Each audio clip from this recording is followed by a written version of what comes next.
ఈ రోజుల్లో చాలా మంది ఇలాంటి తప్పుడు నిర్ణయాలు తీసుకుంటారు, ఓర్పు లేక. ఎగ్జామ్ రాసి రిజల్ట్ వచ్చేదాకా కూడా ఎవరొస్తులు ఆగట్లేదండి యూత్ పిల్లలు. సరిగ్గా నేను ఎగ్జామ్ రాయలేదు, నేను ఫెయిల్ అవుతానని ఏం చేస్తున్నారు, సూసైడ్ చేసుకుంటారు. తీరా ఎగ్జామ్ రిజల్ట్ వచ్చేటప్పటికి మంచి మార్క్స్ తో వాళ్ళు పాస్ అవుతారు. ఎంతమంది స్టూడెంట్ ప్రతి సంవత్సరం ఇలా వారు ప్రాణాలు తీసుకుంటున్నారు. సరే, కొంతమంది ఫెయిల్ అవుతున్నారు. తొందరపడి మీరు ప్రాణాలు తీసుకోవడం వల్ల దానివల్ల ప్రైజ్ అంతకాలం కానీ పోషించి పెద్ద చేసి చదివించిన తల్లిదండ్రుల పరిస్థితి ఏంటి?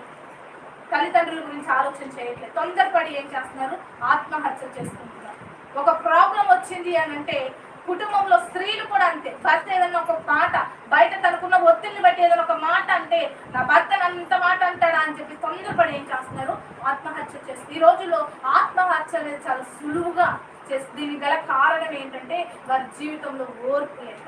ఎవరైతే ఓర్పు లేరో వారి తొందరపాటుతో వారి జీవితాన్ని నాశనం చేసుకుంటారు.